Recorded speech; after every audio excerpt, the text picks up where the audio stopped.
화면을 보시고 말씀 함께 읽도록 하겠습니다. 또 다른 두 행악자도 사형을 받게 되어 예수와 함께 끌려가니라. 해골이라 하는 곳에 이르러 거기서 예수를 십자가에 못 박고 두 행악자도 그렇게 하니 하나는 우편에 하나는 좌편에 있더라. 이 예수께서 이르시되 아버지 저들을 사하여 주옵소서 자기들이 하는 것을 알지 못함이니이다 하시더라. 그들이 그의 옷을 나눠 제비 뽑을새 백성은 서서 구경하는데 관리들은 비웃어 이르되 저가 남을 구원하였으니 만일 하나님이 택한 자 그리스도이면 자신도 구원할지어다 하고 군인들도 희롱하면서 나와 신 포도주를 주며 이르되 내가 만일 유대인의 왕이면 내가 너를 구원하라 하더라. 그의 위에 이는 유대인의 왕이라 쓴 패가 있더라. 아멘. 오늘 말씀을 위하여 예배를 위하여 들으신 은금을 위해서 다 같이 기도합니다. 사랑과 은혜가 풍성하신 하나님 감사합니다. 지난주 설 명절을 맞아 온 가족이 함께 화목하고 사랑이 넘치는 행복한 시간을 보내게 하여 주시고 오늘 2월의 첫 주를 맞아 건강한 모습으로 기도의 자리로 불러주신 주님께 찬양과 영광을 올립니다. 지난달 초등부와 대학 청년부의 겨울 캠프를 은혜롭게 마칠 수 있게 하여 주심에 감사드리고 다음 주에 시작되는 중고등부의 겨울 캠프에서도 많은 청소년들이 하나님을 경험하고 신앙생활의 의미를 알아가는 귀중한 시간이 되도록 도와주옵소서. 그리고 이번 모든 부서의 겨울 캠프에 참여해서 간직했던 마음이 앞으로의 삶에 잘 녹아들 수 있도록 은혜를 부어주시고 무엇보다도 어려운 여건 하에서도 다음 세대를 양육하기 위해 많은 교사들의 사랑과 헌신을 기억하여 주옵소서. 그동안 우리가 주님을 뜻대로 살기로 작정했지만 그 말씀하신 대로 살아오지 못하고 알게 모르게 지은 우리의 죄와 잘못 그리고 부족함과 실수를 회개하오니 우리들의 죄를 용서하여 주시고 마음을 새롭게 하여 주님의 뜻대로 살아갈 수 있는 삶을 허락하여 주옵소서. 또한 예배드리는 이 시간 말씀을 전하실 목사님을 성령으로 덧입혀 주시고 하나님의 귀한 말씀을 전할 때 우리 모두가 큰 감동과 은혜를 받게 하시고 심령이 뜨겁게 반응하는 은혜의 시간이 되게 하옵소서. 그리고 질병으로 투병 중에 있는 연약한 지체들에게 빠른 회복과 치유를 허락하시고 하나님의 가정을 만들기를 소망하는 자녀들에게는 만남의 축복을 주시고 새학기를 맞이하는 자녀들에게 학교 생활에 잘 적응하게 하시며 성도들의 각 가정에서 간구하는 여러 문제들에 대해서는 기도함으로 하나님의 능한 손을 경험하게 하옵소서. 오늘 여러 가지 명목으로 헌금을 드리는 손길에 더욱 풍성한 은혜를 부어주시고 이 헌금이 하나님이 우리에게 주신 사명을 이루는데 더욱 뜻깊게 쓰여질 수 있도록 도와주옵소서. 감사드리며 살아계신 우리 주 예수 그리스도의 이름으로 기도합니다. 아멘.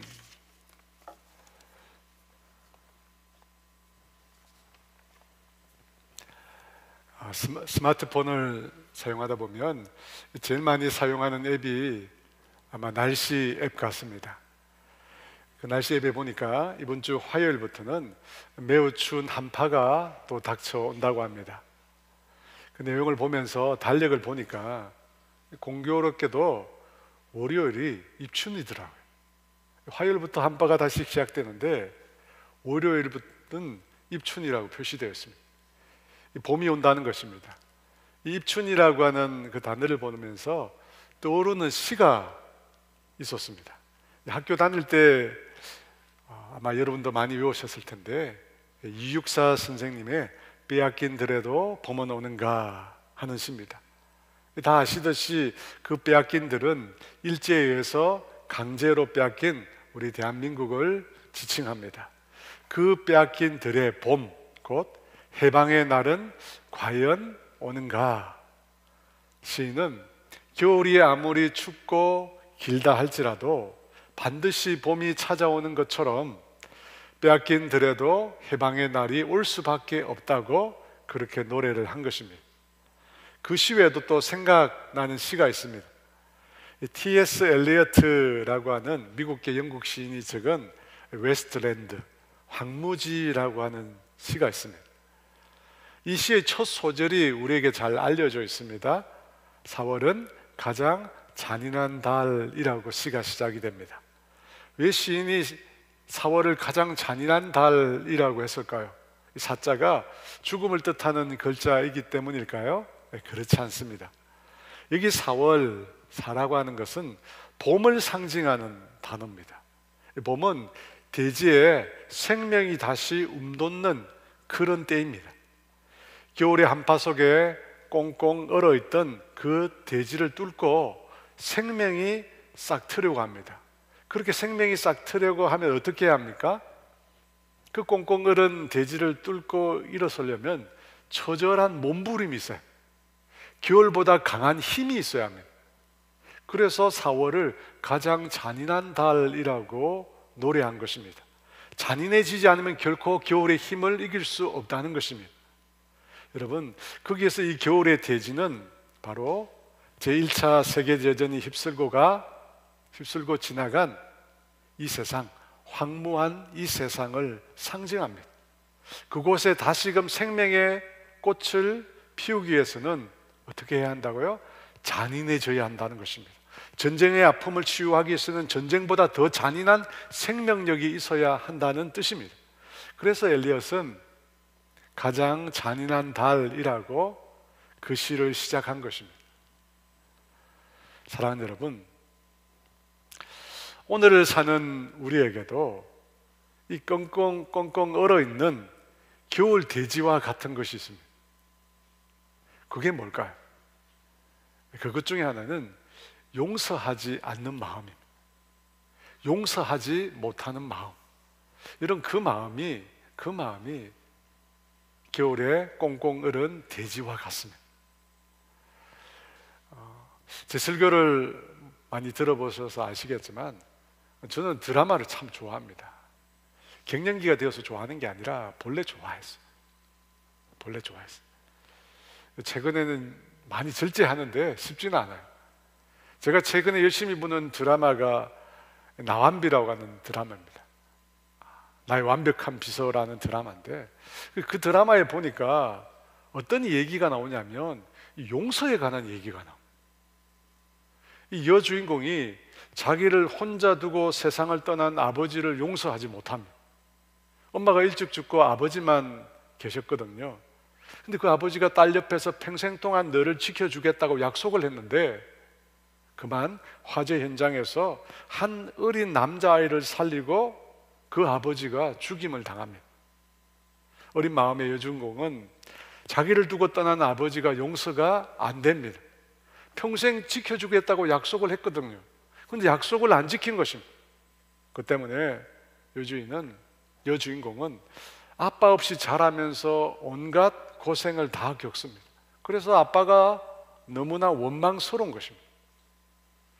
근데 그 여주인공이 자신의 아빠를 어떻게 용서하게 되느냐면요. 어떻게 용서하느냐면 그 아빠가 살려준 그 남자애가 나중에 이 여주인공이 사랑하게 된 남자친구가 됩니다. 뭐 기가 막히게 우연이라고 생각할 수도 있는데 저는 그 드라마를 보면서 작가가 참 애쓴다 생각이 들었습니다. 이 용서라고 하는 문제를 해결하려고 하는데 이게 쉽지 않잖아요. 그러니까 이야기 구조를 인위적으로 막 그렇게 갖다 붙인 것 같아요. 용서하지 않을 수 없도록, 아버지는 미워하는데 용서하지 않을 수 없도록 그렇게 구조를 만든 것입니다. 왜 그렇게 할까요? 생각해 보니까 용서라고 하는 것이 그만큼 어려운 거예요. 용서라고 하는 것이 그만큼 어려우니까 어떻게 하면 용서할 수 있게 만들 것인가 고민하다가 자기 아버지가 살려두고 떠난 그 남자아이가 나중에 자기가 사랑하는 남자친구가 되는 거예요. 사랑하는 여러분, 용서하기가 참 어렵습니다. 우리가 용서하기가 어려운 이유는 상처 때문입니다. 어떤 사람으로 인해서, 어떤 일로 인해서 우리에게 돌이킬 수 없는 상처가 생깁니다. 그 상처로 인해서 우리 마음에 미움, 더 나아가서는 증오라고 하는 감정이 생깁니다. 이 상처를 통해서 미움, 증오가 생기는데 이 감정이 사라지지 않습니다. 미움과 증오라는 이 감정은 잘 사라지지 않아요. 이 감정은 늘 우리 안에서 은연중에 기억되고 되새겨집니다. 이 다윗의 아들 중에 압살롬이라고 하는 아들이 있습니다. 다윗의 셋째 아들인데 이 압살롬이 나중에 다윗을 반역합니다. 왜 어떻게 다윗을 반역하게 되었을까요? 그 시작은 마음의 상처에서 시작된 것입니다. 이 압살롬에게 다말이라고 하는 아리따운 누이가 한 명 있습니다. 그런데 이 누이를 이성으로 사랑하는 다윗의 또 다른 아들이 있었거든요. 다윗의 장자인 암논이라는 왕자입니다. 이 암논이 다말을 사랑했어요. 사랑하지만 어떻게 할 수가 없거든요. 그래서 우라병이 생깁니다. 그런데 그 사실을 이 사촌형 요나답이라고 하는 사람이 압니다. 그리고 암논을 위하여 아주 간교한 계략을 세웁니다. 어떤 계략이냐면 암논이 병이 걸렸다고 거짓으로 얘기를 하고 병문안으로 온 다윗 왕에게 이복 동생인 다말로 하여금 자신 암논을 시중 들게 해달라고 부탁을 한 것입니다. 그렇게 해서 다말이 병 시중을 오게 되는데 그 다말을 암논이 급탈합니다. 다말은 마지막까지 자신을 욕되게 하지 말고 다윗 왕에게 말을 해서 암논에게 자신을 시집 보내달라고 구하라고 말을 합니다. 하지만 암논이 그 말을 듣지 않습니다. 그리고 자신의 욕구를 다 채운 후에는 종을 시켜서 다말을 대문 밖으로 쫓아냅니다. 다말은 극한 슬픔에 빠져서 죄를 머리에 뒤집어 쓰고 공주가 입는 채색 옷을 찢고 울면서 자기 오라비인 압살롬에게로 갑니다. 그때 그 모습을 본 압살롬은 지금은 때가 아니니 잠잠히 있고 근심하지 말라고 자신의 누이를 위로합니다. 그 소식을 다윗 왕이 듣습니다. 다윗 왕이 그 소식을 듣고 분노하지만 아무런 처벌을 암논에게 내리지 않습니다. 여러분, 이것이 다윗 가문의 비극의 시작이었습니다. 2년이 지난 후에 압살롬이 양털을 깎으며 잔치를 벌입니다. 당시 양털을 깎으면 많은 수입을 얻기 때문에 이웃이나 나그네를 초대해서 잔치를 벌였습니다. 압살롬도 다른 왕자들과 함께 암논을 초대해서 잔치를 벌이는데 그 잔치 중에 암논을 칼로 찔러 죽입니다. 압살롬은 누이 다말이 욕을 당한 그날부터 사실 암논을 죽이려고 했습니다. 그런데 2년 동안 자기 마음에 담고 있는 그 증오를 그 누구에게도 얘기하지 않습니다. 자기 마음속에 몰래 감추고 있었던 것입니다. 압살롬이 그와 같이 누이 다말에 대한 복수를 꿈꾸게 된 것은 누이에 대한 각별한 마음이 있었기 때문입니다. 압살롬에게 딸이 한 명 있었는데 자신의 딸의 이름을 다말이라고 짓습니다. 그만큼 누이를 사랑했던 것입니다. 사랑하는 여러분, 이것을 보면 우리가 받은 이 상처라는 것은 우리 내면에 그냥 그대로 사그라지지 않고 남아있습니다. 우리가 누군가로부터 어떤 환경에서 받은 상처는요, 우리에게 떠나가는 것이 아니라 우리 안에 그대로 남아있습니다. 그러면서 미움과 증오라고 하는 것을 만들어냅니다. 그리고 아무도 모르게 겉으로 표를 내지 않고 우리 마음 깊은 곳에 숨어 있습니다. 그러다가 불쑥불쑥 어떤 계기가 생기면 그 감정이 끓어오르는 날들이 있습니다. 사랑하는 여러분, 우리 안에 있는 이 상처를 우리가 우리의 마음으로 덮어서 없어질 것 같으면 참 좋을 것 같은데 그렇게 잘 되지 않습니다. 이 세월이 약이 된다고 하는데 세월로 그 상처를 덮을 수 있다면 얼마나 좋겠습니까? 그런데 그것 역시 어렵습니다. 세계적인 문호인 레오 톨스토이는 결혼하기 전에 10대인 자기의 약혼자에게 자기 일기장을 보여주었다고 합니다. 자신이 쓴 일기장에는 톨스토이의 여성 편력이 상세히 적혀 있었다고 합니다. 이 톨스토이 입장에서는 결혼하기 전에 예전의 잘못에 대해서 그 약혼자에게 용서를 받고 싶었던 것입니다. 하지만 그의 생각과는 달리 그의 일기장은 이 그들 부부에게 있어서 평생 돌이킬 수 없는 증오의 씨앗을 만들게 됩니다. 아내 소냐는 그런 말을 합니다. 남편이 키스할 때마다 이 남자가 처음 사랑한 여자가 내가 아니다 라고 하는 생각이 떠나지 않았다고 합니다. 심지어 이 소장농 여자의 3살 난 아들을 볼 때마다 이 아이가 남편의 아들이 아닐까라고 하는 의심에서 벗어나지 못했다고 합니다. 1909년 1월 14일 소냐의 일기에 이런 내용이 적혀 있다고 합니다.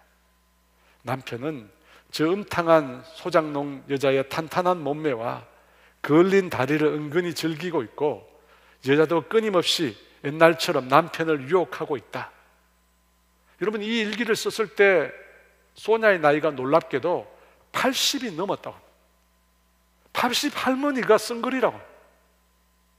여러분, 이걸 보면 세월이라고 하는 것은 약이 되지 못합니다. 세월은 우리 내면을 치유할 수 있는 힘이 전혀 없습니다.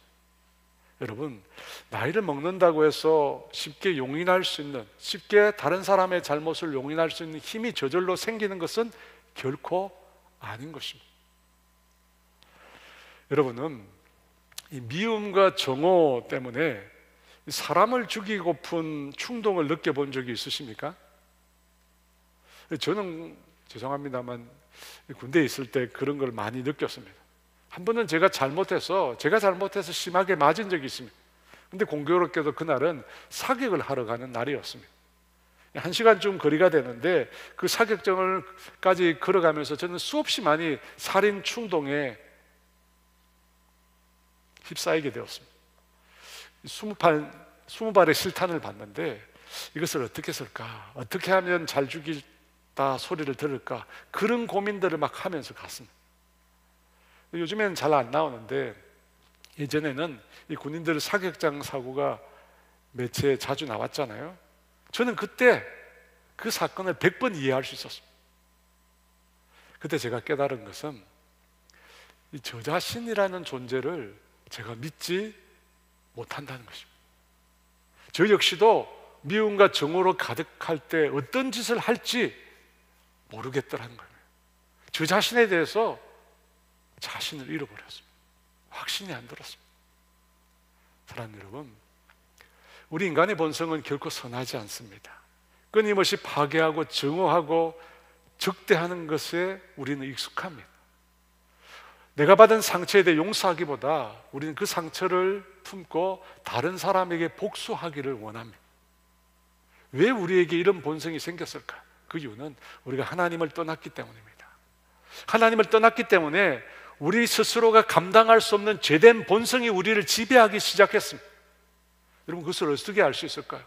하나님을 떠났다고 해서 죄된 본성이 나를 지배하게 되었다는 걸 우리가 어떻게 알 수 있을까요? 아담과 하와의 자녀들 사이에 일어난 사건을 보면 알 수 있습니다. 아담과 하와의 자녀들 사이에 어떤 일이 일어났습니까? 인류 최초의 살인 사건이 일어납니다. 여러분, 하나님을 떠나자마자 인간에게서 살인이라고 하는 끔찍한 일이 일어났어요. 여러분, 이걸 보면 하나님을 떠난 인간이 얼마나 쉽게 죄에 빠질 수 있는지를 우리가 알 수 있습니다. 여러분, 그런 존재인 인간이 자기가 받은 상처를 극복한다? 자기가 품고 있는 미움과 증오라는 것을 스스로의 힘으로 이긴다? 여러분, 어렵습니다. 여러분, 우리가 과연 그걸 쉽게 우리가 극복할 수 있을까요? 수없이 많이 우리에게 그런 감정들이 떠오릅니다. 그리고 그것을 견뎌내기 매우 힘들어합니다. 사랑하는 여러분, 압살롬이라는 사람이 아주 특별한 사람일까요? 그가 사이코패스일까요? 저는 그렇다고 생각하지 않습니다. 그는 너무나 평범한 사람이었습니다. 하지만 그가 상처를 받고 그 상처로 인하여 미움과 증오가 일어났을 때 사람을 죽이게 되었습니다. 그렇다면 우리가 받은 이 상처, 그리고 그 상처에서 나온 미움과 증오를 극복할 수 있는 길은 무엇일까요? 어떻게 하면 우리가 극복해 나갈 수 있을까요?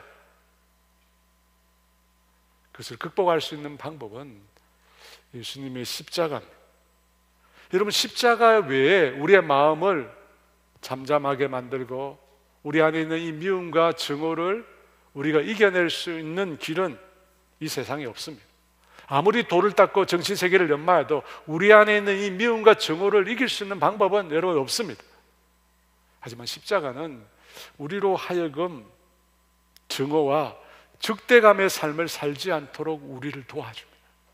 십자가가 우리를 도와줍니다. 어떻게 도와줄까요? 누가복음 23장 34절은 이렇게 말씀합니다. 우리 같이 읽습니다. 아버지, 저들을 사하여 주옵소서. 자기들이 하는 것을 알지 못함이니이다. 예수님께서 십자가에 못 박혔을 때 자신을 못 박은 자들에 대해서 이 말씀을 하신 것입니다. 아버지, 저들을 사하여 주옵소서. 아버지, 저들의 죄를 용서하여 주시옵소서. 예수님께서 하나님 아버지께 저들을 사하여 달라고, 용서해 달라고 기도하셨습니다. 그러면 여러분, 여기서 저들은 누구일까요? 예수님을 십자가에 못 박고 예수님의 옷을 나눠 제비 뽑는 로마의 군병들을 말할 것입니다. 그들은 예수님을 희롱하고 신 포도주를 예수님의 입에 대며 내가 만일 유대인의 왕이면 너를 구원하라고 조롱했던 자들입니다. 또 저들은 예수님을 비웃던 관리들입니다. 저가 남을 구원하였으니 만일 하나님이 택하신 자 그리스도이면 자신도 구원할지어다 말을 한 자들입니다. 그 사람들이 오늘 본문에 나오는 사람들입니다. 여러분, 오늘 본문에 나오는 그와 같은 저들 외에 또 다른 사람들이 있을까요? 예수님이 말씀하신 저들의 죄를 용서해달라고 말씀하셨던 그 저들이 오늘 본문 외에 더 이상 없을까요? 자신의 종교적 기득권을 지키고자 예수님을 십자가로 몰아간 당대 이스라엘 종교 지도자들 또한 저들입니다. 그들은 거짓 증인을 내세웠습니다. 사람들을 현혹해서 예수님을 십자가에 못 박도록 로마 총독 빌라도를 압박했습니다. 또 이스라엘 군중들도 저들입니다. 그들은 일주일 전만 해도 나귀 새끼를 타고 예루살렘으로 예수님이 들어오실 때 그들은 호산나 다윗의 자손이여 라고 외치며 예수님을 환영했던 사람들입니다. 하지만 대제사장을 비롯한 유대 종교 지도자들의 미혹을 받아서 그들은 예수님을 십자가에 못 박으라고 고함을 지른 자들입니다. 또 저들 중에 빌라도가 속할 것입니다. 그는 분명히 예수님께 죄가 없다는 사실을 알고 있었습니다. 그럼에도 군중들이 소요를 일으킬 것을 두려워해서 비겁하게 예수님을 십자가에 못 박도록 용인했습니다. 그뿐 아니라 예수님의 제자들도 저들일 것입니다. 3년간 그들은 예수님을 따르면서 예수님의 귀한 말씀을 들었습니다. 예수님이 행하신 놀라운 이적을 보았습니다. 그래서 예수님을 그리스도라고, 하나님의 아들이라고 고백했습니다. 하지만 그들이 메시아로 믿는다고 말했던 그 예수님을 은 30냥에 팔아버렸습니다. 3번씩 예수님을 모른다고 부인하고 저주까지 했습니다. 예수님이 붙잡히시던 날에는 그들 모두가 예수님을 버리고 도망을 쳤습니다. 제자들 역시 저들에 속합니다. 그리고 또 다른 저들이 있습니다. 저와 여러분입니다. 우리 역시 우리의 죄악으로 예수님을 십자가에 못 박은 자들입니다. 그러한 자들을 향하여 예수님께서 아버지 저들을 사하여 주옵소서 자기들이 하는 것을 알지 못함이니이다. 하나님께 죄인들을 용서해 달라고 예수님께서 기도하셨습니다. 여러분이 예수님의 기도에 특징이 있습니다. 어떤 특징이 있습니까? 다른 사람의 잘못을 예수님이 대신해서 하나님께 용서를 빌었다는 것입니다. 자신이 저지르지도 않았는데, 자신은 오히려 피해자인데 예수님 자신이 대신해서 그들의 죄에 대해서 용서를 구하고 있다는 것입니다. 여러분, 이상하잖아요? 예수님은 또한 상대방이 용서를 요청한 것도 아닌데, 상대방이 용서를 구한 것도 아닌데 자신이 먼저 용서를 말씀하십니다. 잘못했다고 용서를 빌기도 전에 그 잘못을 용서해 달라고 기도하고 계셨다는 것입니다. 여러분, 이런 내용들은, 이 예수님의 용서는 우리가 도무지 이해할 수 없는 용서입니다. 아니, 다른 사람이 잘못을 저질렀는데 그 잘못을 대신해서 용서를 구하고 용서해 달라고 말조차 하지 않았는데 자신이 먼저 용서를 간구하고 있습니다. 여러분, 우리가 생각하는 용서는 적어도 어떤 용서입니까? 상대방이 잘못을 인정했을 때 그것에 대해서 우리가 아량을 베푸는 것이 우리의 용서입니다. 그런데 예수님의 용서는 전혀 다릅니다. 용서를 구하기도 전에 먼저 용서해 달라고 간구하십니다. 그래서 여러분, 이 예수님의 용서를 통해서 우리가 깨닫게 되는 것이 뭐냐면, 우리가 하나님 앞에 나아가서 우리의 잘못을 회개할 때 우리가 이미 우리가 지은 죄에 대해서 하나님께서 용서하셨다는 사실을 우리가 깨닫게 됩니다. 우리가 우리의 잘못을 대해서 하나님 앞에 나아가서 회개할 때 그 순간에 용서받는 것이 아니라 하나님께서 이미 우리가 지은 잘못에 대해서 이미 용서해 버리셨다는 사실을 우리가 깨닫게 되는 거예요. 여러분, 그렇지 않습니까? 저는 그런 경험이 많습니다. 나의 잘못을 용서를 주님께 구했을 때 이미 주님은 먼 과거에 이미 내 죄를 다 용서하셨다는 것입니다. 여러분, 왜 그렇습니까? 하나님께서 예수님의 기도를 들으셨기 때문에. 하나님께서 예수님의 기도를 이미 들으셨어요. 그리고 모든 죄를 이미 십자가에서 다 지불해 버리셨어요. 용서해 버리셨어요. 우리의 과거, 우리의 현재, 우리의 미래까지 모든 죄를 이미 십자가에서 다 용서해 주셨습니다. 그래서 우리가 주님 앞에 나아갔을 때, 우리의 죄를 회개했을 때 우리가 깨닫게 되는 거예요. 이미 주님이 우리의 죄를 용서하셨구나 깨닫게 되는 것입니다. 사랑하는 여러분, 하나님께서는 이미 저와 여러분의 모든 죄를 다 용서해 주셨습니다. 성경에 보니까 기억조차 하지 않는다고 합니다. 이사야 43장 2절 말씀 같이 읽어볼까요? 나는 나를 위하여 내 허물을 도말하는 자니 내 죄를 기억하지 아니하리라. 우리의 죄를 도말하시고 기억하지 않는다고 합니다. 왜 기억조차 하지 않으시니까요? 주님은 기억조차 하지 않는다고요. 여러분, 진정한 용서는 기억하지 않는 거예요. 정말 용서하면 기억조차 하지 않는 것입니다. 사랑하는 여러분, 주님의 용서는 사실 주님의 사랑에 근거하고 있습니다. 주님이 우리가 지은 죄를 기억조차 하지 않는 이유는 주님의 그 용서가 사랑에 근거하고 있기 때문입니다. 여러분, 주님께서 우리를 용서하시는 것은 우리의 행위에 있지 않습니다. 우리가 회개라고 하는 행위를 할 때 그때 우리를 용서하신 것이 아닙니다. 말씀드렸잖아요. 이미 십자가에서 예수님의 기도를 하나님이 들으시고 모든 인류의 죄를 이미 다 용서하셨어요. 그렇게 우리를 용서하신 것은 주님이 우리를 사랑하시기 때문에. 고린도전서 13장 5절 말씀입니다. 우리 같이 읽어볼까요? 사랑은 무례히 행하지 아니하며 자기의 유익을 구하지 아니하며 성내지 아니하며 악한 것을 생각하지 아니하며. 고린도전서 13장에 나오는 사랑은 하나님의 사랑을 뜻합니다. 그 표현 중에 사랑은 악한 것을 생각하지 않는다고 합니다. 여러분, 이 말이 무슨 뜻일까요? 제가 금요기도 때 이 말씀을 나누었는데요, 죄 짓는 행위를 생각하지 않는다, 그 말일까요? 그렇지 않습니다. 여기서 말하는 악한 것을 생각하지 않는다는 것은 다른 사람의 잘못을 기억하지 않는다는 뜻입니다. 사랑은 다른 사람의 잘못을 기억하지 않는다는 거예요. 여기서 나누는 생각이라고 하는 단어가 원어로 로기제타이라고 하는 말인데, 이 말은 세밀히 기억해 두는 것을 뜻하는 것입니다. 그러니까 사랑은 악한 것을 생각하지 않는다는 것은, 사랑은 상대가 나에게 저지른 잘못에 대해서 우리가 세밀히 기억하지 않는다는 것입니다. 여러분, 다른 사람에게 나에게 상처를 입혔을 때, 우리 마음 가운데 미움과 증오가 생겼을 때 어떤 특징이 있느냐면, 그 사람이 나에게 행한 일에 대해서 우리가 세심히 기억하고 있습니다. 여러분, 그렇지 않아요?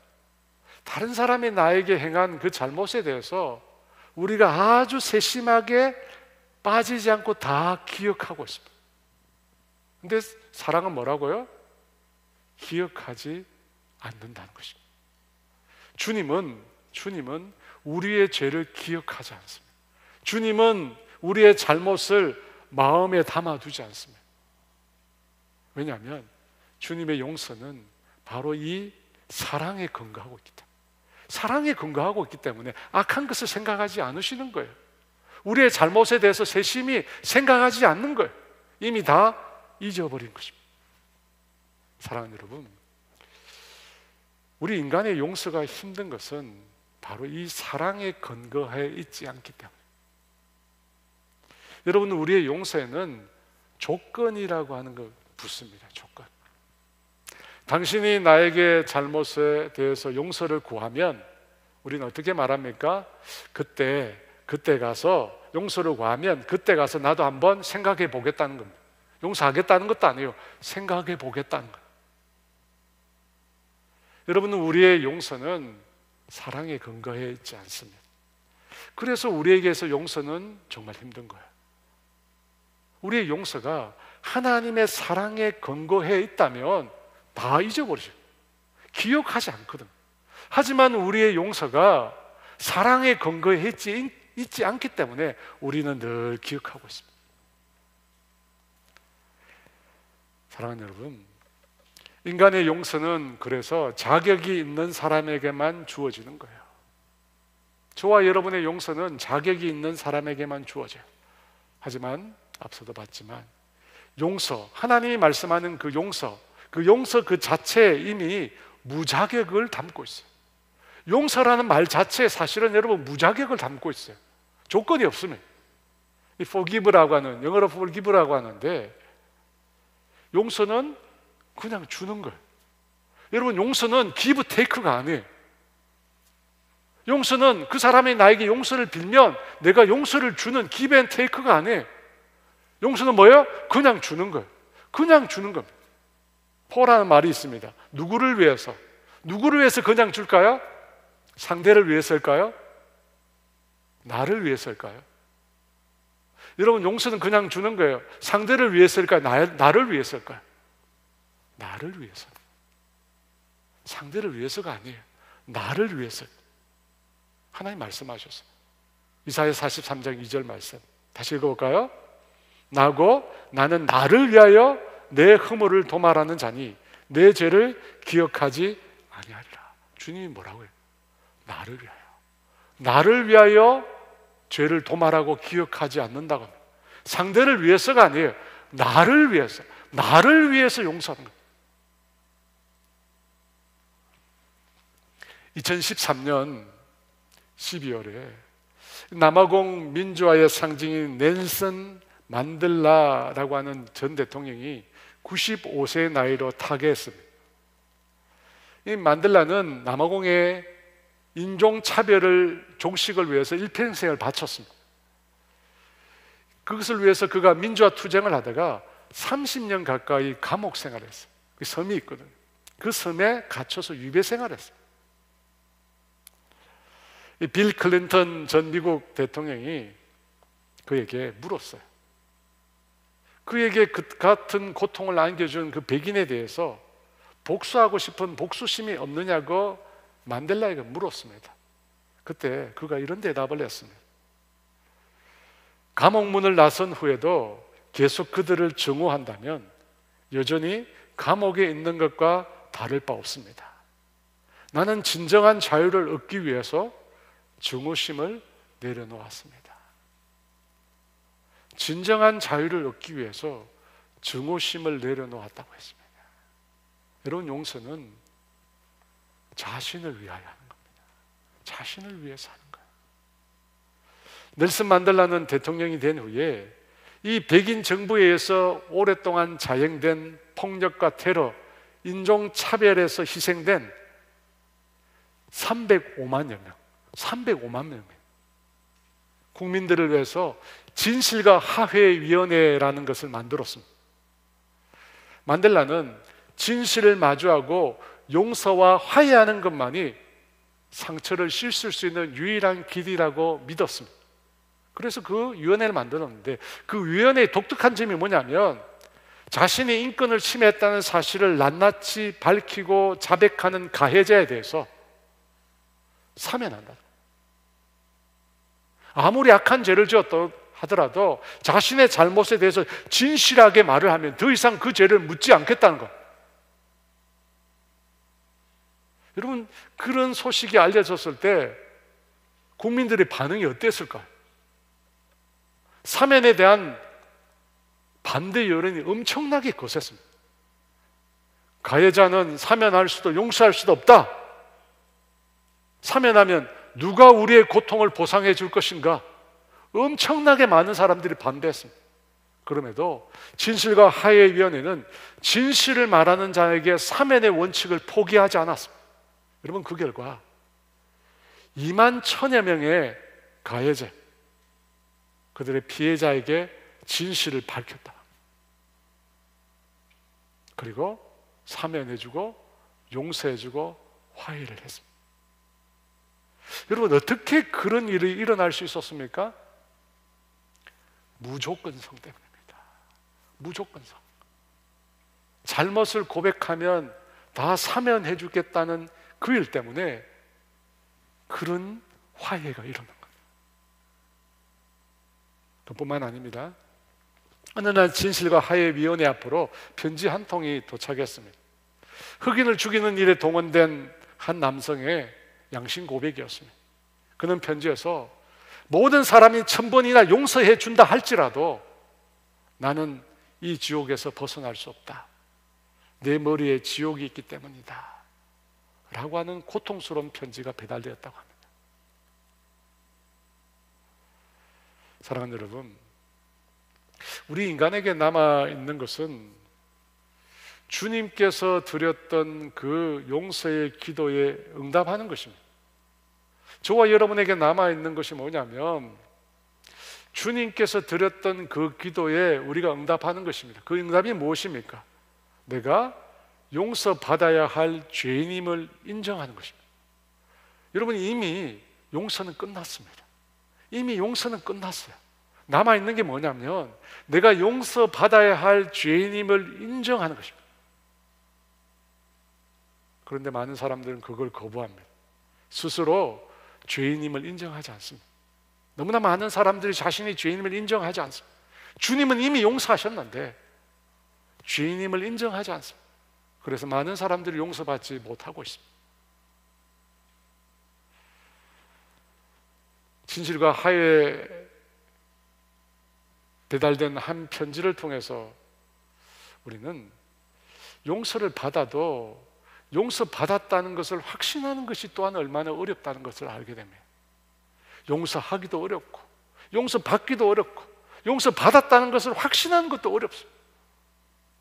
정말 여러분, 용서라는 것은 우리에게 힘든 것입니다. 그래서 용서에 주님의 도움이 필요합니다.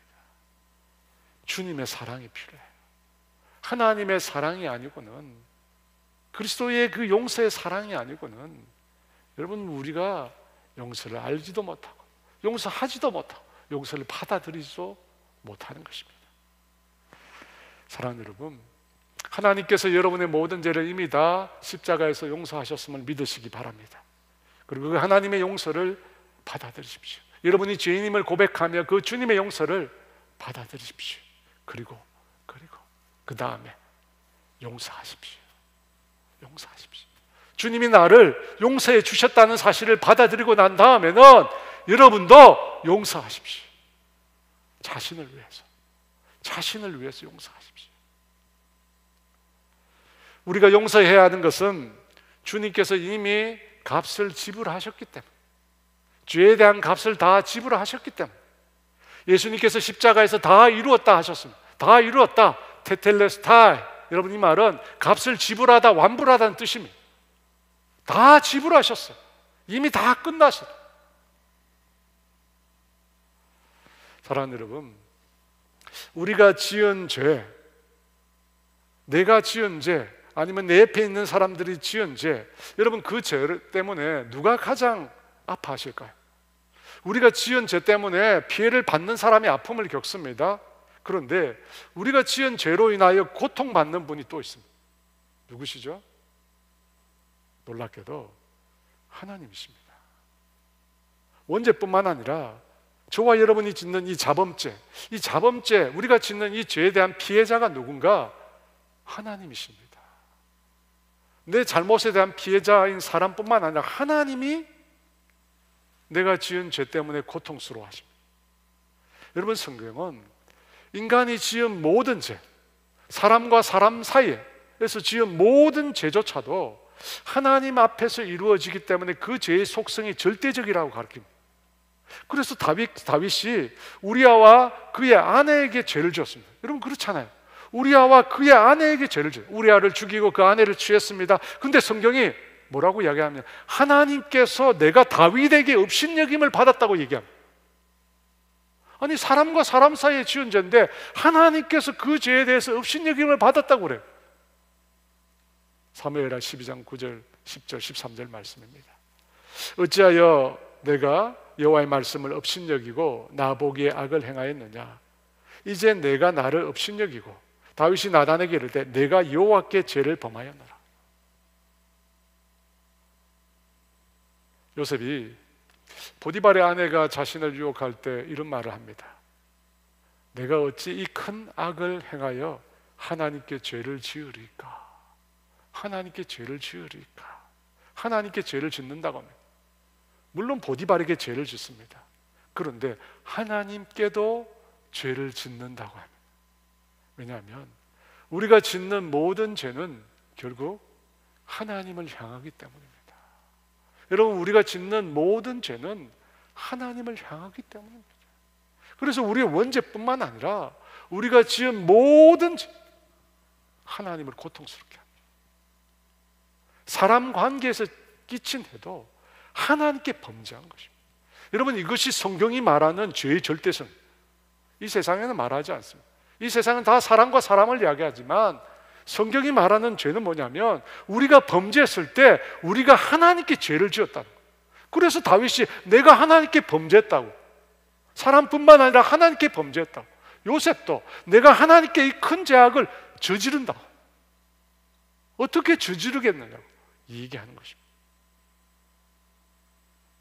그러므로 여러분, 죄에 대한 용서도 사람뿐만 아니라 사람에게 앞서서 하나님과의 관계에서 이루어져야 돼요. 용서도 하나님과의 관계에서 이루어져요. 왜? 우리가 하나님께 죄를 지은 것이니까. 사랑하는 여러분, 앞서 제가 예수님께서 저들의 죄를 용서해 달라고 기도했다고 했습니다. 저들의 죄. 근데 그 용서의 대상에 예수님을 십자가에 못 박은 사람뿐만 아니라 오늘 우리도 포함된다고 했어요. 오늘 우리도 포함된다. 여러분, 왜 우리가 포함이 될까요? 왜 우리가 예수님을 십자가에 못 박은 것도 아닌데 왜 우리도 그 용서의 대상에 포함될까요?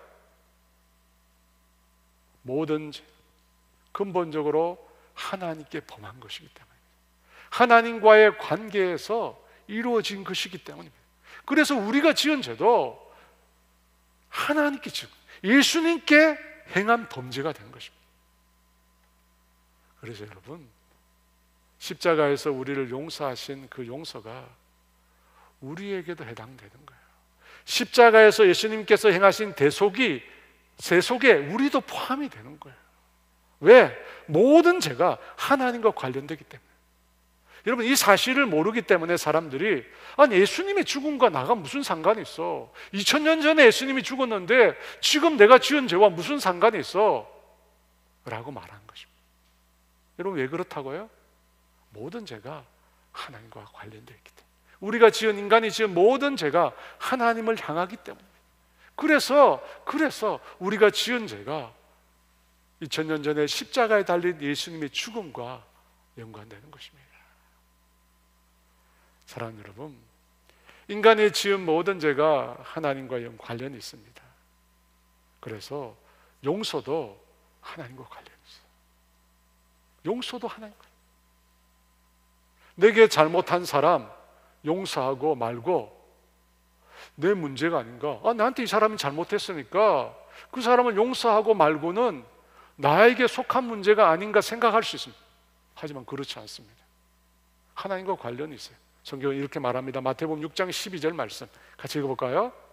우리가 우리에게 죄 지은 자를 사하여 준 것 같이 우리 죄를 사하여 주시옵소서. 뭐라고 말씀하고 있습니다? 우리에게 죄를 지은 사람을 용서하는 문제와 하나님께서 우리를 용서하는 문제가 서로 뗄 수 없는 연관이 있다.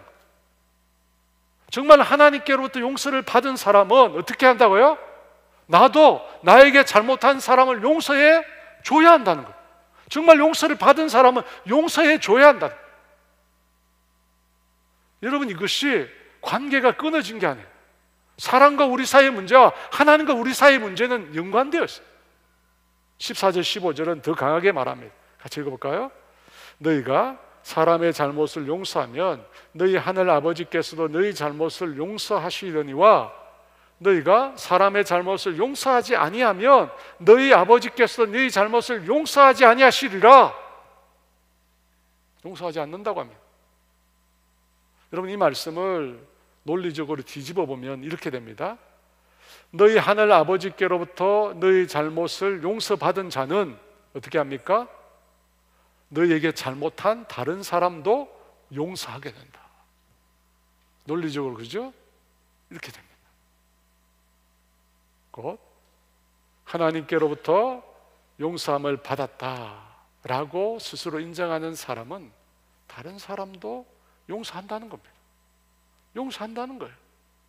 죄의 문제뿐만 아니라 사람 사이에 있는 그 죄의 문제가 하나님과 연관되어 있듯이 용서의 문제도 하나님과 연관되어 있어요.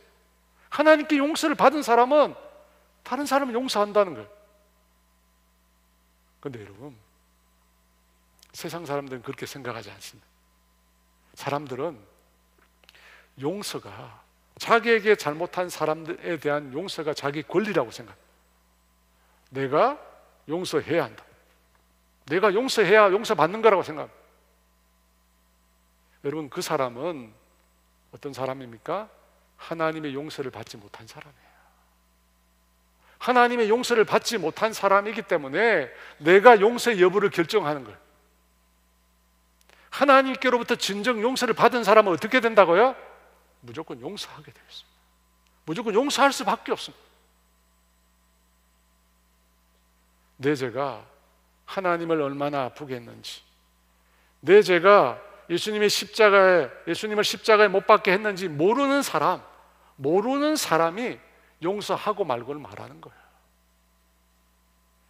하나님의 진정한 사랑을 경험한 사람, 하나님께서 그 사랑에 근거해서 나의 죄를 용서해 주시고 내 죄악을 기억도 하시지 않는, 영원한 멸망으로 나를 이끌어가는 그 죄악을 기억도 하지 않는다. 그 하나님의 용서를 경험한 사람은 어떻게 한다고요? 용서하는 거예요. 용서할 수밖에 없는 거예요. 여러분, 용서하지 않는 자는 하나님의 자리에 자신이 앉아있는 사람입니다. 하나님 대신에 자신이 심판하는 자입니다. 앞서 말씀드렸잖아요. 죄는 근본적으로 하나님께 짓는 거라고요. 우리가 피해자이긴 해. 하나님께서 피해자세요. 하나님이 피해자. 그래서 요셉이 자기 형들에게 뭐라고 얘기한지 아십니까? 창세기 50장 17절 말씀 같이 있습니다. 너희는 이같이 요셉에게 이르라. 내 형들이 내게 악을 행했을지라도 이제 바라건대 그들의 허물과 죄를 용서하라고 하셨나니 당신 아버지의 하나님의 종들인 우리 죄를 이제 용서하소서 하며 요셉이 그들이 그에게 하는 말을 들을 때 울었더라. 19절에 요셉이 그들에게 이르되 두려워하지 마소서. 내가 하나님을 대신하리까. 내가 하나님을 대신하리까. 자신은 하나님을 대신할 수 없다는 것입니다. 요셉은 정확히 알고 있었어요. 누구에게 죄를 지은 건지, 형들이 자신에게 죄를 짓기 전에 그 죄가 누구에게 죄를 지은 것인지 알고 있어요. 누구에게 죄를 지은 거예요? 하나님께 죄를 지은 거예요. 그럼 누가 용서한 겁니까? 하나님이 용서한 거죠. 하나님이 용서. 그걸 알았어요. 그래서 내가 하나님을 대신하겠냐고. 하나님이 용서하셨는데 어떻게 내가 용서하지 않을 수 있느냐고 말하는 것입니다. 사랑하는 여러분, 요셉은 어린 나이에 애굽 땅에 팔려갔습니다. 그를 판 형들을 용서하기가 쉬웠겠습니까? 수없이 많은 시간 동안 낯선 땅에서 수없이 많은 고통과 아픔과 눈물의 시간을 보냈습니다. 어떻게 그에게 그런 고통을 안겨준 형들을 용서할 수 있겠습니까? 하지만 그는 용서했습니다. 왜냐하면 하나님이 그의 인생의 유일한 주인이기 때문에. 주인이기 때문에. 하나님이 용서하셨거든. 그 형들을 용서하셨거든. 그래서 그는 형들을 용서한 것입니다. 사랑하는 여러분, 영원히 죽을 수밖에 없는, 죽음과 저주의 형벌을 받을 수밖에 없는 우리를 예수님께서 십자가에서 용서해 주셨습니다. 이미 우리의 과거, 우리의 현재, 우리의 미래의 죄까지 다 용서해 주셨습니다. 여러분, 그 용서를 아는 사람, 그 용서를 경험한 사람은 용서할 수 있습니다. 용서해야 합니다. 용서해야 합니다. 주님이 용서하셨는데. 제가 아는 한 권사님은 처녀 때 믿음이 견고하지 못해가지고 불신자와 결혼을 했어요. 결혼한 이후에 교회를 다니기 시작하는데 불신자 남편이 핍박하기 시작합니다. 남편이 새벽까지 술을 먹고 들어와서 또 술을 내놓아라, 술 시중을 하라 합니다. 그리고 술에 취해서는 폭행도 저지르고 말로 다 할 수 없는 짓들을 했다고 합니다. 그때는 집사님이셨는데 어떻게 할 수 있는 방법이 아무것도 없었다고 합니다. 그래서 새벽에 교회 가서 기도하는 일밖에 할 것이 없었다고 합니다. 그때 그분의 기도 제목은 제발 이혼하게 해주세요 라고 하는 것이었습니다. 주님이 허락하시면 바로 이혼하겠다고, 제발 말씀을 해달라고 눈물로 기도했다고 합니다. 그렇게 기도하는 어느 날 새벽에 주님께서 말씀을 주시더랍니다. 주님의 말씀은, 주님이 너 남편을 사랑한다, 내가 너 남편을 사랑한다 라고 하는 말씀이었습니다. 그 말씀을 듣는 순간 집사님의 속이 너무나 상하더랍니다. 내가 도대체 왜 이 고생을 하는데, 내가 왜 이렇게 핍박을 당하는데, 그게 다 이 남편 때문이 아닌가. 그렇다면 적어도 주님이라면, 내가 믿고 있는 주님이라면, 주님이 내 편이라면 내 말을 들어주고 나를 위로해 줘야지. 고작 하시는 말씀이 내 남편을 사랑한다고? 도대체 내가 뭘 어떻게 해야 하는 것이? 마음이 많이 상했대요. 그래서 며칠은 기도를 안 했답니다. 삐져가지고 기도를 안 했어요. 그래도 힘드니까 다시 새벽에 기도를 하러 갔어요. 기도를 하는데 이번엔 주님이 그러시더래. 너도 너 남편을 사랑해 줄 수 없겠니? 그 말씀을 듣는데 피가 거꾸로 솟는 것 같았다. 주님이 사랑한다는 말은 주님이 사랑하니까 한다고 쳐도 주님이 너도 너 남편을 사랑해 줄 수 없겠니? 이게 말이 되는 거예요. 왜 내가 이토록 아파하는지, 왜 이토록 고통하는지 주님은 모르시는가 싶어서 너무나 억울해서 눈물을 펑펑 쏟았다고 합니다. 처음에는 도저히 자신에게 생생하게 들려왔던 그 말씀을 받아들일 수 없었다고 합니다. 잘못 들은 거 아닌가? 하지만 하나님의 말씀에 순종해서 정말 생애 처음으로 남편을 위해서 기도하기 시작했다고 합니다. 남편을 용서할 수 있게 해달라고, 남편을 용서할 수 있게 해달라고, 그리고 사랑할 수 있는 마음을 달라고, 그렇게 기도하고 기도했다고 합니다. 그리고 그 후에 그 기도에 주님께서 응답을 주셨다고 합니다. 사랑하는 여러분, 용서는 우리의 본성과 맞지 않는 일입니다. 우리의 한계치를 뛰어넘는 일입니다. 하지만 용서만이 우리 안에 생겨난 이 상처로 인한 미움과 증오의 올가미를 끊어낼 수 있습니다. 우리 안에 있는 이 미움과 증오의 올가미를 끊어낼 수 있는 것은 용서밖에 없습니다. 여러분, 그 용서는 어떤 용서입니까? 조건이나 이유가 붙는 용서가 아닙니다. 그런 용서로는 우리 안에 있는, 우리를 결박하고 있는 이 미움과 증오의 틀을 깰 수 없습니다. 그 용서는 무조건적인 용서, 무조건적인 용서. 상대가 나에게 잘못을 구하기도 전에 관계없이 용서하는 것입니다. 주님은 우리의 죄를 용서해 주셨습니다. 아무런 대가도 구하지 않고 우리의 죄를 용서해 주셨습니다. 기억조차 하시지 않았습니다. 주님은 우리를 대신해서 우리를 위해서 기도조차 하셨던 분입니다. 그렇게 우리를 용서해 주셨어요. 용서받아서는 안 되는 죄인들을 그렇게 용서해 주셨어요. 그렇게 용서해 주셨기에 우리도 용서해야 합니다. 그럼에도 용서가 쉽지 않습니다. 그렇다면 여러분, 그럼에도 용서하기 어렵다면 그 마음을 주님께 가져가십시오. 그리고 기도하십시오. 내가 용서받을 수 없는 죄인임을 알게 해달라고 기도하십시오. 내가 도무지 용서받을 수 없는 죄인이라는 사실을 알게 해달라고 기도하십시오. 용서받을 수 없는 죄인이 용서받았다는 사실을 깨닫는 그 은혜만이 우리로 용서의 길을 걸어갈 수 있게 만드는 것입니다. 여러분, 그 기도를 통해서 진정으로 주님의 용서를 경험하시기 바랍니다. 그리고 더 나아가 용서하시는 저와 여러분 되시기를 주의 이름으로 축원합니다. 여러분, 우리가 용서할 수 있는 것은 우리 마음으로 절대 불가능합니다. 절대 불가능. 우리의 죄악을 기억조차 하지 않는 그 주님의 사랑이 우리에게 필요합니다. 그래서 이 찬양 함께 드렸으면 좋겠습니다. 주님 마음 내게 주소서. 함께 찬양합니다. 도소서 주님 나의 마음을 선한 것 하나 없습니다.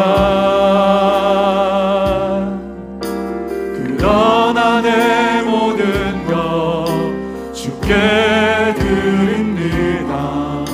사랑으로 안으시고 날 새롭게 하소서.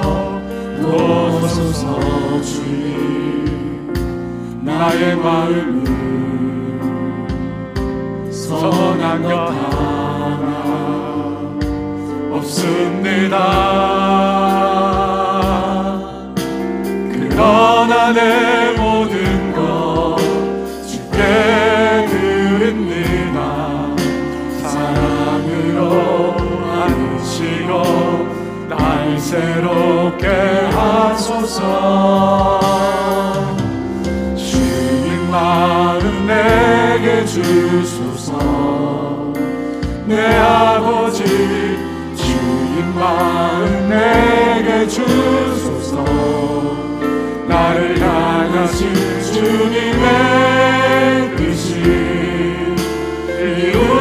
이루어지도록 주님 마음 내게 주소서.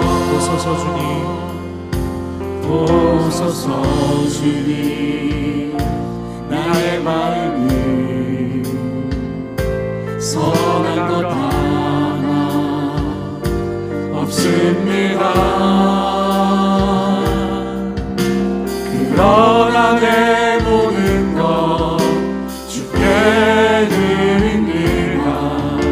사랑으로 안으시고 날 새롭게 하소서. 주님 마음 내게 주소서. 내 아버지 주님 마음 내게 주소서. 나를 향하신 주님의 뜻이 이루어지도록 주님 마음 내게 주소서. 내게 사랑을 가르치소서. 당신의 마음으로 용서하게 하소서. 주의 성령 내게 채우사 주의 길 가게 하소서. 주님 당신 마음 주소서. 주의 성령 내게 채우사 주의 길 가게 하소서. 주님 당신 마음 주소서. 주소서. 주님 마음 내게 주소서. 주님 마음 내게 주소서.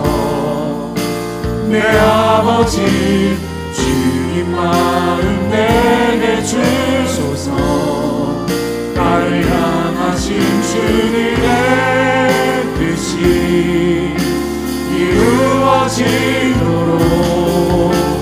주님 마음 내게 주소서.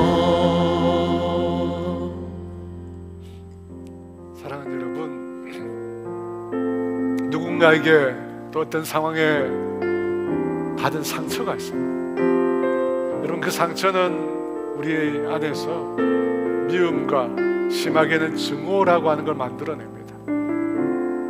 여러분, 삶 가운데, 일상의 삶 가운데 여전히 남아있는 미움, 증오가 있다면 용서가 끝난 게 아니에요. 주님의 용서는 어떤 겁니까? 기억하는, 기억조차 하는. 기억이 있다는 것은 여전히 용서되지 못한 거예요. 용서되지 않은 거예요. 사랑하는 여러분, 인간의 조건적인, 인간이 주인된 용서로는 우리 속에 있는 그 상처, 그 미움과 증오를 결코 끊을 수 없어요. 결코 끊을 수 없어요. 그 어떤 수단을 끊어지지. 세월이 약이라고 정말 안 끊어집니다. 우리를 미움과 증오라는 이 굴레에서 벗어나게 할 수 있는 유일한 주님의 용서입니다. 주님의 사랑입니다. 그 주님의 용서와 그 사랑을 우리가 경험해야 돼요. 주님은 어떻게 용서하셨습니까? 죄인을 대신해서 용서의 기도를 하셨습니다. 용서해달라고 구하기도 전에 이미 용서를 간구하신 것입니다. 여러분에게 그 사랑이 있으십니까? 그 사람이 나에게 잘못을 구하기도 전에 이미 마음으로 내 모든 것으로 그 사람을 용서하고 그 사람을 위해서 기도하고 그 사람의 나에게 행한 잘못을 잊어버리는 그런 단계에 있으십니까? 아니면 아직도 여전히 숨겨져 있는, 끊임없이 숨겨져 있는 남아있습니까? 여러분, 이 시간 주님 앞에 나아가서 주님의 마음을 구하십시오. 주님의 사랑을 구하십시오. 주님, 그 십자가의 사랑을 나에게 부어주시옵소서. 용서받을 수 없는 나 같은 죄인을 사랑하신 그 사랑, 내가 용서를 구하기도 전에 용서받을 가치도 없는 나를 사랑하신 그 사랑, 하나님 그 사랑을 알게 해달라고. 용서받지 말아야 될 사람까지 사랑하신 그 사랑을 알게 해달라고. 여러분, 그 사랑을 아는 자만이 용서하실 거예요. 여러분, 이 시간 기도합시다. 주님의 사랑을 달라고. 주여, 주 기도합니다. 주여, 이루어지도록 주님 마음 내게 주소서. 보소서 주님, 나의 마음을 선한 것 하나 없습니다. 그러나 내 모든 것 주께 드립니다. 사랑으로 안으시고 날 새롭게 하소서. 보소서 주님, 나의 마음을 선한 것 하나 없습니다. 그러나 내 모든 것 주께 드립니다. 사랑으로 안으시고 나를 새롭게 하소서. 주님 마음 내게 주소서. 내 아버지 주님 마음 내게 주소서. 나를 향하신 주님의 뜻이 이루어지도록 주님 마음 내게 주소서. 내게 사랑을 가르치소서. 내게 사랑을 가르치소서. 당신의 마음으로 용서하게 하소서. 주의 성령 내게 채우사 주의 길 가게 하소서. 주님 당신 마음 주소서.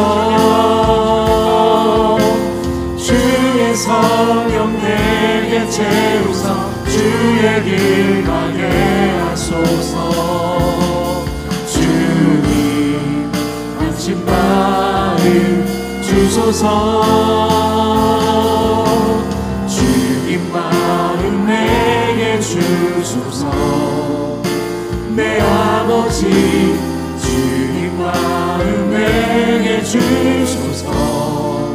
나를 향하신 주님의 뜻이 이루어지도록 주님 마음 내게 주소서. 하나님 아버지, 우리 자신의 용서가 어떤 것인지 알았습니다. 용서한다고 말했지만 여전히 조건이 있는 용서였습니다. 여전히 용서하고 말고가 나 자신의 권리인 것처럼 주장하는 용서를 했습니다. 그렇게 용서했기에 용서하지 못하고 여전히 미움과 정오 가운데 우리가 살고 있습니다. 주님 도와주시옵소서. 미움과 정오의 이 올가미를 깨트릴 수 있도록 진정한 주님의 용서, 주님의 사랑에 근거한 용서할 수 있도록 아버지 우리를 도와주시옵소서. 우리의 힘으로는 용서할 수 없사오니 주님 우리 가운데 주님의 사랑을 부어주시옵소서. 주님의 그 십자가의 그 사랑, 그 십자가의 용서를 우리 가운데 부어주시옵소서. 용서받을 수 없는 죄인을 사랑하신 그 죄인을 위하여 용서의 기도를 올리신, 죄인이 회개하기도 전에 이미 용서해버리신 그 십자가의 사랑을 알게 하여 주셔서 아버지 우리도 용서의 사람 될 수 있도록 은혜를 베풀어 주시옵소서. 더 이상 미움과 정오의 감정에 휩쓸리지 않고 더 이상 기억하지 않는, 더 이상 기억하지 않는, 더 이상 생각하지 않는 우리가 될 수 있도록 은혜를 베풀어 주시옵소서. 지금은 우리 주 예수 그리스도의 은혜와 하나님의 다함이 없는 사랑하심, 성령님의 교통하심과 인도하심과 위로하심, 예수님의 진정한 용서를 하기로 다짐하는 사랑하는 성도들 위해 이제로부터 영원토록 함께 하시기를 간절히 축원하옵나이다.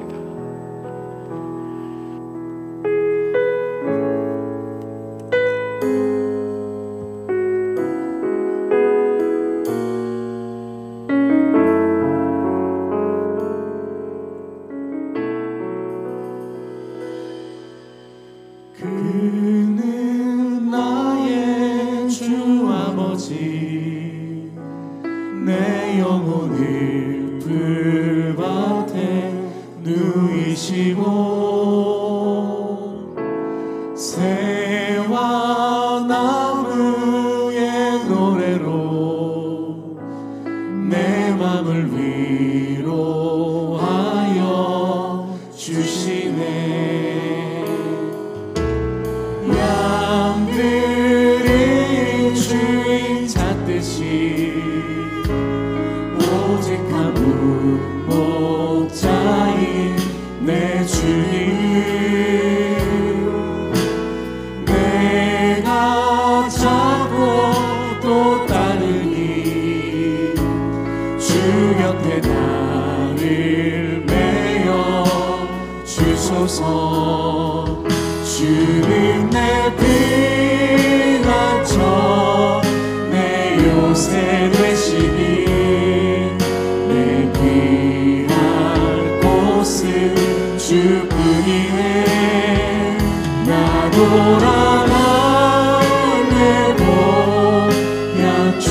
주의 집에서 내 주님 맞아 주신 주는 내 피난처 주는 내 피난처 내 요새 되시니 내 피할 곳은 주뿐이네 나 돌아가네 고향 주의 집에서 내 주님 맞아 주시니